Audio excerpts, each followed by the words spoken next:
Hey folks, this is Rhykker with another Diablo 4 beta impressions video. In our previous video, we gave our first impressions based on the early access beta. Now, after the open beta, in which now I've gone to play all 5 classes, I wanted to come back to this discussion and have a deeper dive specifically talking about the classes. So in this video, I'm going to give my impressions and review of specifically the classes and their 1 to 25 experience. Which classes feel strong, which classes feel weak, which classes feel good, which are my favorite, which I'm planning to start with, and all the reasons why. I've got VODs of live streams of gameplay of every class at this point. You can check those out. Now, one thing I will specify right off the bat, this is based on the 1 to 25 experience. This is not based on being level 25 and grinding and grinding and grinding. That is not gonna happen in the release version of the game. This is an unrealistic scenario. We're not going to be stuck at level 25, grinding level 35 mobs, perfecting our gear, getting all the legendary synergies. Yes, everything is crazy broken right now in the beta, where it was when you were farming at 25. That's not going to happen at base release. So sure, one-shotting bosses, soloing world bosses, that's not going to happen, folks. The beta represented an unrealistic endgame scenario. Because of world scaling, typically, as you're leveling up, you're going up in power, monsters are also going up in power. But what happened in the beta, you level up to 25, monsters stop going up in power, but you keep gearing until we get all these broken combinations. So that's why my focus will not be on the specific legendaries that help make builds and characters feel better. Also because legendary drop rates were inflated in beta, and therefore during the 1 to 25 experience, you cannot guarantee yourself to get any particular legendaries. In my personal experience, I was generally unlucky with getting useful legendaries. I got a lot of drops, but rarely any that were actually really beneficial to my build. People were telling me, hey, put this legendary on that build and you're going to destroy. I don't have that legendary. I can't, and I cannot deterministically farm for it. So sure, maybe the class comes online and is dominating once you get specific legendaries, but I feel that they should be balanced and feel good without necessitating specific untargetable items. So with that said, my favorite class is the Rogue. Do I think it's the most powerful? I don't. I think it's very powerful, but it feels so good to play. From level 1 to 25, the Rogue feels great. Now, I personally really like ranged, highly mobile classes, so the Rogue fulfills that fantasy and playstyle more than any other. But even outside of that, I tried 3 different Rogue builds. I did melee Rogue and 2 different ranged Rogues. I enjoyed them all. The mobility of the Rogue plays really well with Diablo 4's focus on having combat that is more methodical and intelligent than in past Diablo games. Combat where you need to react to what the enemies are doing. You're going to see the enemies winding up attacks. You're going to see damage areas on the floor to avoid.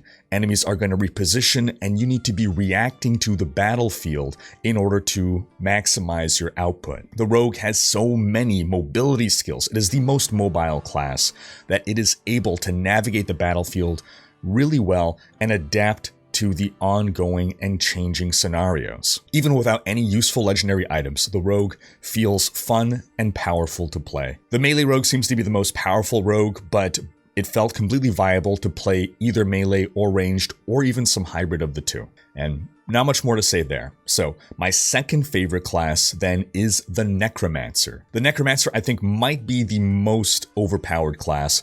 It's probably too strong. It probably needs to be dialed back in power. It is the least mobile class, which made me think I'm gonna dislike it. I wouldn't mind it being made a bit more mobile. Right now it has 1 mobility skill, and it's not really a mobility skill. Blood Mist will make you be able to pass through enemies, but it doesn't make you move faster. Maybe there's some synergistic legendary that will make you move faster, but by default, the Necro is the least mobile class. Regardless, I still really enjoyed playing the Necro. And the reason for that is the Necromancer has more resources to manage than any other class. And that's because not only do you have your mana, your essence, but you also have corpses.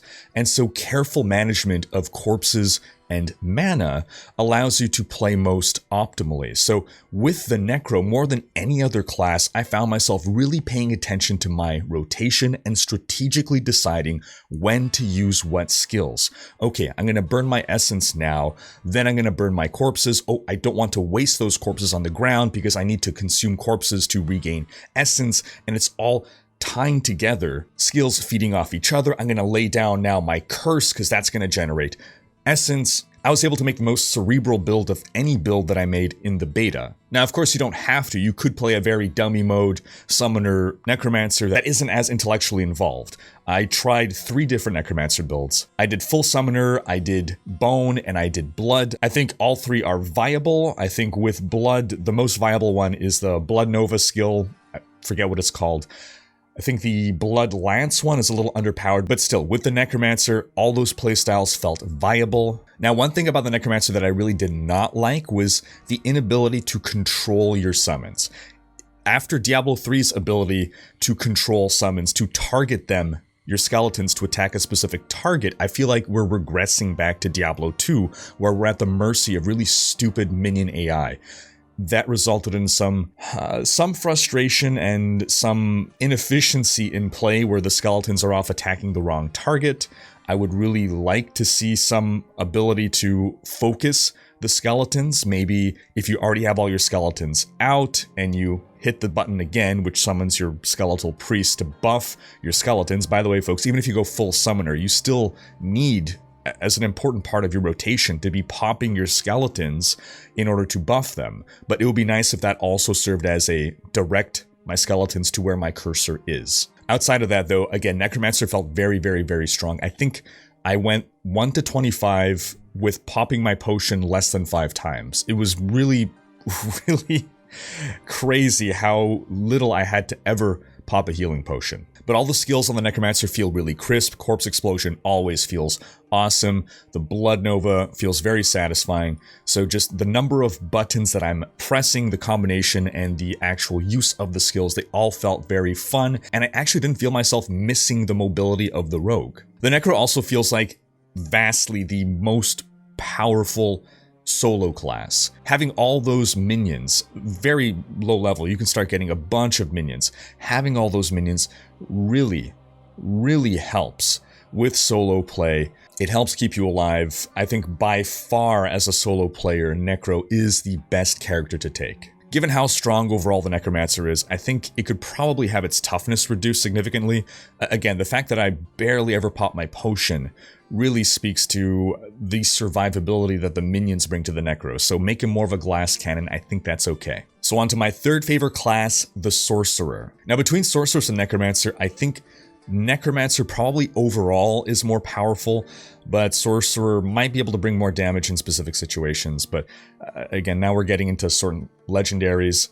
But what's really strong about the Sorcerer is, 1, you got great mobility with teleport, and 2, you got really great damage. In particular, Hydra is probably overtuned. Hydra is really powerful for a couple of reasons. 1, its damage output by itself, but 2, the fact that it's something that you lay down and it's dealing damage while you're also doing stuff and dealing damage. Again, Diablo 4 is a game where you need to be reacting more so than ever to combatants on the battlefield, meaning you're going to be spending some time dodging enemy attacks. So the ability to lay down a Hydra that's automatically dealing damage is very useful. This means that you're virtually never going to be not dealing damage. Even while you're retreating, repositioning, your Hydra keeps attacking. With the Wizard, I tried 3 different elemental builds: Fire, Lightning, and Cold, and sort of hybrids within there as well. Each of them felt good in their own right.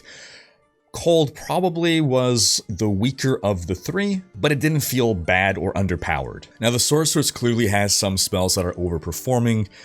Balance passes there can sort all that out. The Sorceress's enchantment system, where you can turn certain skills into passives, opens up a lot of options. It's a lot of fun. Right now, I'm a bit concerned that the meta is going to be to simply use whatever your main attack skill is in the passive enchantment slot. I hope that's not the case. If it is, I would rather not be able to do that, not be able to double dip, that either you must decide to use a skill actively or in the enchantment slot and not both. Just because it otherwise kills variety if we're literally just doubling up. But overall, again, Sorcerers felt good to play. That takes us to my number 4 class, the Barbarian. And this is where the real struggles begin. Now, right off the bat, the Barbarian felt weaker than the other classes. And no, it's not because the Barbarian doesn't get access to its special class power. It felt weaker before that point regardless. It felt weaker before the Rogue unlocked its power. It felt weaker before the Sorceress unlocked its power. It doesn't help, certainly, but that's not the only reason. Now, as I said in my previous video, the Barbarian, starting around level 18 to 20 is when it really started to come online and feel good to play. And that's because by that point, I had a number of synergistic legendaries that I got lucky to help me out with my build. And it was a Whirlwind build, to clarify, which is one of the weaker Barbarian builds you can run. But I happened to get a lot of Whirlwind legendaries, and it started to become really fun, because now my Whirlwinds were sucking in enemies, they were leaving tornadoes that were dealing extra damage, and it's not because of the raw damage output, but it's because these actually happen to be shoring up some of the core weaknesses of the Barbarian. Now, I know people are going to be jumping to the comments saying, oh, I had a Barbarian build that was one-shotting bosses with upheaval. Yes, I know, with the right combination of legendaries, and once you're 25 with level 35 weapons that you've upgraded to the max, you're doing crazy incredible damage with the Barbarian. The Barbarian is not objectively a weak class. With the right gear, with the right setup, it is immensely powerful, but again, I'm looking at the 1 to 25 experience. Factor in, you are guaranteed 0 legendary drops that are going to be useful or synergistic to your build. You cannot just farm up this item. Drop rates were inflated during beta, so imagine getting half the legendaries that you're going to get from 1 to 25. That's the experience that I'm always having in mind. And without any legendaries, 1 to 25, the Barbarian distinctly feels less powerful than the other classes that I've gone through so far, at least. And the reason why stems from it being melee. We touched upon this a bit with the Sorceress, where the Sorceress is able to constantly do damage because of her Hydra. The Necromancer has pets. The Necro and the Sorceress are both ranged classes as well. Ranged classes, furthermore, are able to almost constantly be dealing damage. If you're not dodging, you're attacking. You don't have to spend time running up to melee. As a rogue, even if you go melee, you have so many mobility options that you're able to, bam, engage, disengage super fast. What's the Barbarian melee life? I run up to an enemy, hit, then the enemy spawns a damage pool. Okay, now I gotta get away from the enemy. Then I gotta run back to the enemy, hit. Now the enemy teleports away, run, hit. Again, Diablo 4 more than any other game has more involved combat. In D2 and D3, as a melee character, you just run up to the enemy and hit it until it dies. There's nothing more to it. In D4, you're spending half your time not attacking because you're either chasing after the enemy or you're running away, moving out of a damage zone, trying to evade an enemy attack so you don't get stunned. Now, the Barb does have tools in its kit to shore up this weakness, but here's the key issue. The tools are to fix a problem with the class, not to make the class feel better or more awesome. It's specifically to fix problems, to fix weaknesses. So for instance, you could have on a cooldown a power that makes you unstoppable and thus immune to crowd control. Cool. This means if an enemy is winding up a big stun attack, I pop that, now I don't have to take 10 seconds to run away and run back to the enemy. Great. Barbarian has a couple mobility skills such that, alright, if an enemy teleports away, I could leap onto him to close the gap. Great. But there's overall fewer mobility options than with the Rogue on a character that needs to be stickier than the Rogue, needs to stay in melee, tank through it. On a Barbarian, I'm constantly guzzling potions. I feel so weak. More than any other class, I'm running out of potions, constantly popping them. I don't have enough damage mitigation, I don't have enough mobility. And I know people say, well, I'll just take this skill and all your mobility problems go away. I think it's Lunging Strike, which is a basic attack. Cool. So you're saying that to fix an inherent problem with the class, I need to take one skill over any others, therefore I have no choice. I have to take that one skill. How about we just take the gap closing power of Lunging Strike and give it to all the base skills in that case? At least then we have the choice. Now again, the devs have stressed that the Barbarian really comes online around level 30 or 40 when you're getting a bunch of legendaries that are stacking together. So I'll come back to my Whirlwind example. What happened? My Whirlwind was now pulling in enemies. So I didn't have to be running over to as many enemies. They were getting vortex to me into my damage, fixing my weakness. I was launching out tornadoes that were dealing damage while I was moving away, dealing area damage, again, fixing my weaknesses. So it seems the purpose of the Barbarian is to fix all of its inherent weaknesses with legendary items. So at the end game, yeah, I am willing to bet that Barbarians are maybe even the strongest class, who knows? But again, specifically to the 1 to 25 experience, unless you're lucky with legendaries, you feel weaker. Now, the devs have also said that they think it's okay. They don't think all classes need to feel balanced all the way through. And I suppose that's fine. I do think, however, people go into a game with the expectation of balance. People expect, here are 5, 7, whatever classes to pick from. They're all going to be equally strong. No class will be bad. No class will be worse at the start. They'll all be roughly as powerful. At the end of the day, myself, who's going to spend thousands of hours on D4, I guess I don't really care about the early game balance. I care only about the end game balance. However, that's for myself personally. What I would hate to see, however, is 2 new players coming to Diablo. One takes a Barbarian, one takes a Necro. They play together, and after a couple hours, they're both level 10, and the Barbarian player feels like trash. They see the Necro never dies, destroying everything. He's slugging around, slowly moving up to enemies while the Necro is blowing up everything on screen. He's guzzling potions, he's dying, and he's wondering, why do I suck? Why does this feel bad? Why are you doing so well and I'm doing so poorly? Barbarians must suck. Screw this game. Uninstall. I don't want to see that happen. So, if we want to lean into this, classes don't have to be balanced from level 1, I think we need to at least manage expectations.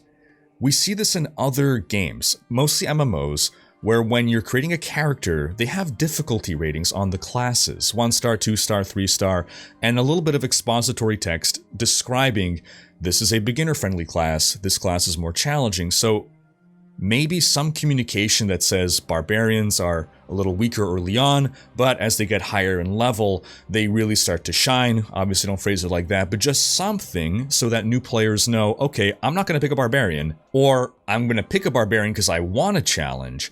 I think just setting that expectation is how you avoid any potential disappointment. Now, that aside, if we did somehow want to buff Barbarians, I think it would largely revolve around addressing the key issues of being a melee character, and that would largely mean giving the Barbarian more tools to gap close. Maybe you start off Barbarians with 2 charges of evade. I don't think that would be overpowered. Maybe you give them, again, lunging strike to every basic attack, just something that helps the Barbarian stay in combat longer and spend less time running after enemies. And I'll specify that on Barbarian I played 3 different builds: Whirlwind, Bleed, and Thorns. I've been very harsh overall. I wouldn't say the Barbarian feels bad. It just definitely does not feel as good as the other classes. The other classes feel awesome. The Barbarian just doesn't feel awesome. Not until you get those awesome synergies going. But speaking of feeling bad, alright. In last place, I got the Druid. Now, one of my concerns about the Druid seems to have come true, and that was that I was concerned that the Druid would be a worse summoner class than the Necro, a worse spellcaster than the Sorcerer, and a worse melee character than the Barbarian. And it seems to be mostly the case. Definitely a worse summoner than Necro, definitely a worse spellcaster than the Sorcerer. As for the melee, that's a bit debatable. To be honest, I did not try an actual melee build with the Druid. I tried a couple different spellcaster builds with the Druid. Now, the Druid suffers from the same problem as the Barbarian in that they are the 2 classes that don't unlock their class specials. in the beta because they're outside of the beta zone. But I repeat, all those other classes felt great before even unlocking their class special, and these classes felt worse before they would have unlocked their class special. So the first druid that I tried was the classic Wind Druid, and just the core gameplay wasn't all that fun, and a large part of the druid's issue is resource management. It's that it doesn't passively generate its mana, and the playstyle is basically generate, generate, generate, generate, generate, generate, generate, and then tornado, tornado. Generate, generate, generate, generate, generate, generate, generate, generate, tornado, tornado. Generate, so you get off like 2 casts of your real fun skill before you're out of mana. And then I know people are saying, well, just take this skill and that skill, and then your mana resources go away. And again, that means, okay, so we're building to fix problems with the class. You need to take X and Y skill to fix a fundamental weakness of the class, in which case, do I really have a choice in how I'm building my character if I need to take this for the class to feel fun and playable? I will say that when I swapped to Storm Druid, I fixed my mana problems. The class felt a lot more enjoyable to play. But still, I think one of the key issues with the Druid is the buttons that you're pressing aren't nearly as engaging as some of the others, in that it's a lot of generating, pop off a couple spenders, and there's not a whole lot of interesting rotations to do from my experience.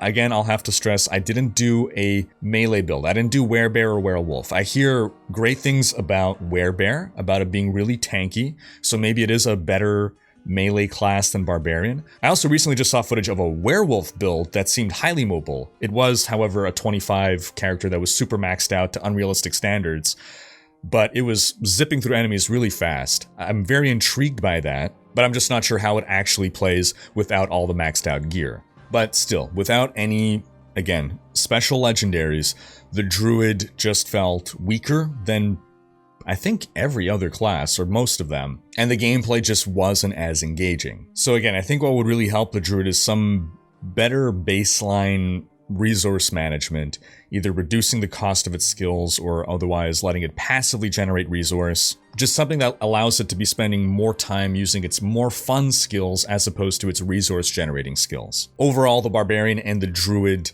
at baseline without legendaries felt weaker compared to the other 3 classes, but it's not just because they were weaker that they're at my bottom, it's also that they were just less enjoyable to play. As soon as I swapped to my Rogue, as soon as I swapped to my Necro, I was instantly having a blast again. So that wraps up my feedback on the classes, but I turn my question to you folks. What are your thoughts? Do you agree with my thoughts? Do you disagree? Sound off in the comments. And as a reminder, you can check out my 5 live stream VODs to see gameplay of all 5 classes. Thanks for watching. Special thanks to my Twitch, Patreon, and YouTube supporters for making these videos possible. If you like what you saw on this channel and want to support the creation of more content, you can consider pledging on YouTube or Patreon and unlocking behind-the-scenes content, monthly virtual hangouts, and more. If you enjoyed this video, please share it, check out these other videos, and subscribe to join Rhykker's Raiders for more Diablo content.